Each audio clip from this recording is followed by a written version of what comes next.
All right, let's get right into it. Today, we're not just talking about the basics. We're going way deeper to build a real architect's view of SQL indexing.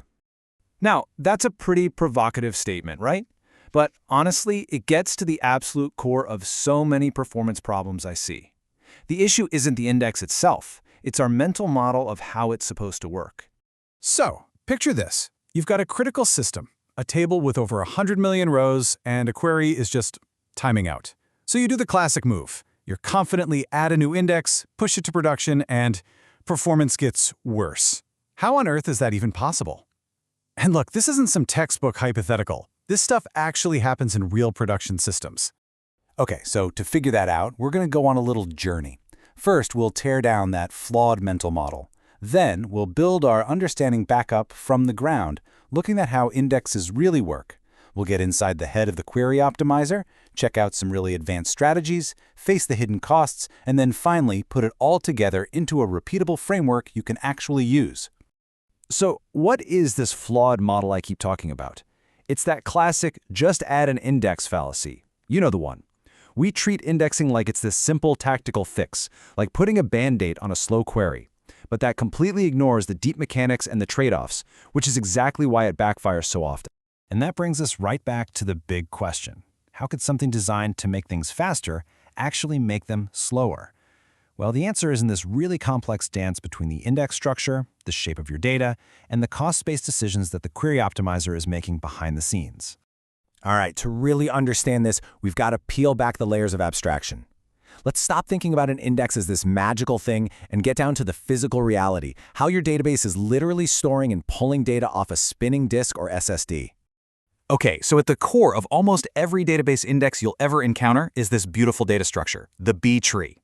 And its genius is all about balance. It organizes your data into this sorted tree of pages, which lets the database find any specific value in a gigantic dataset with an insanely small number of reads. And that's the whole point, right? To minimize the single biggest bottleneck in any database, hitting the disk. But, not all B-tree indexes are the same. You've got two main flavors. First, the clustered index. This one is special. It actually dictates the physical order of the data on the disk. Think of a dictionary. The words are sorted alphabetically, and the definition, the data, is right there with the word. The data is the index. That's why you can only have one per table. Then you have non-clustered indexes. These are totally separate structures. They're more like the index at the back of a textbook. It has the keywords sorted, and then a pointer, a page number, telling you where to go find the actual information. And you can have a bunch of these. So, you went ahead and created an index. Awesome. But, and this is a big but, that doesn't mean the database is actually going to use it. The final decision comes down to the query optimizer. This thing is the brain of the whole operation, and if we want to write good queries and build good indexes, we have to understand how it thinks. When the optimizer looks at your index, it's basically deciding between two main moves. The one you want, the dream scenario, is an index seek. This is like a surgical strike. It uses the B tree to navigate directly to the few rows it needs. Super efficient. The other option is an index scan. This is, well, it's less great. It reads the entire leaf level of the index. Now don't get me wrong, that's still usually way better than scanning the whole table, but if your index is huge, a scan can still be a serious performance killer. So how does it decide? It's all about cost. The optimizer looks at cardinality, basically how unique are the values in your column. It estimates selectivity, like what percentage of the entire table is this query going to touch. And it figures all this out using its own internal data maps, these things called statistics and histograms. Now here's the kicker, the really crucial part. If those statistics get out of date, the optimizer is essentially flying blind. It's going to make awful decisions, like ignoring your brand new perfect index and doing a full table scan instead. Okay, so now that we've got the mechanics down and we're starting to think like the optimizer, it's time to build out our architect's toolkit. We're moving past simple one-column indexes and getting into the advanced stuff that solves those really nasty, complex performance problems. When you start working with multi-column indexes or composite indexes, the absolute #1 rule you have to know is the leftmost prefix rule. The phone book analogy for this is just perfect. Imagine it's sorted by last name, then first name. You can easily look up everyone with the last name Smith, no problem. You can also find Smith John, but you can't just open it and efficiently find everyone whose first name is John. You'd have to scan the whole thing. Your query has to use the index columns from left to right.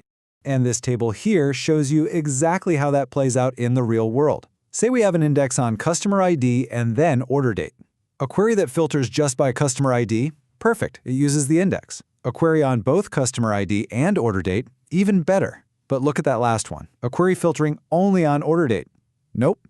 The optimizer can't use the index effectively because it skips that first, all-important leftmost column. The column order isn't a suggestion, folks, it's the law. All right, next up is one of my favorite and one of the most powerful tools in our belt, the covering index. Here's the idea. If your query only needs columns A and B, and you build a composite index that includes both A and B, the database can get everything it needs just from the index. It never has to do that expensive extra hop back to the main table to get the rest of the data. Eliminating that step, which is called a key lookup, is an absolute game changer for performance. And I'm not just talking theory here. Check this out. In a real-world scenario, just by adding one extra column to an index to make it a covering index, a query got 184 times faster. That's not a typo. That's the difference between a sub-second response and a user giving up and closing the tab. A tiny architectural tweak with a massive, massive impact. Okay, let's switch gears to another super common situation. Data that's really skewed. Imagine you've got an orders table. 95% of the orders are closed. But your dashboards, the things people look at all day, are almost always querying for that other 5%, the ones that are still open. So does it make sense to build and maintain a huge index on all 1 million plus rows when your most important queries only care about that tiny 50,000 row slice? Of course not. This is the absolute perfect use case for what's called a partial or filtered index. You can literally create an index that only contains entries for rows where the status is open. What you get is a much smaller, way faster, and more efficient index that perfectly serves those critical queries and with a lot less maintenance overhead to boot. So far, we've been all about making reads faster, faster, faster. But as any architect knows, there's no such thing as a free lunch. Every single index you add to speed up your select statements comes with a price. It adds a penalty to your insert, update, and delete operations. This is the hidden cost of speed. Let me show you what I mean. Let's say you have a table with a clustered index and, say, 3 non-clustered indexes. When you run one single insert statement, you might think the database is doing one write operation. Wrong. It's actually doing 5. It has to write the data to the table itself, and then it has to go and update every single one of those indexes. This is what we call write amplification. One logical operation explodes into many physical I/O operations. So, what's the big takeaway here? It's that we're always dealing with a fundamental trade-off. Faster reads almost always means slower writes, more disk space used up by indexes, and more maintenance headaches down the road. If you're building a write-heavy system, like for transaction processing, going crazy with indexes can absolutely kill your performance. An architect's job isn't just to add indexes, it's to find that perfect balance for the specific workload you're dealing with. Okay, that brings us to the grand finale. How do we take all of these concepts and wrap them up into a smart, repeatable process? We need to move away from just randomly fixing slow queries and start thinking with a proactive, strategic framework. And here it is. A simple 5-step framework.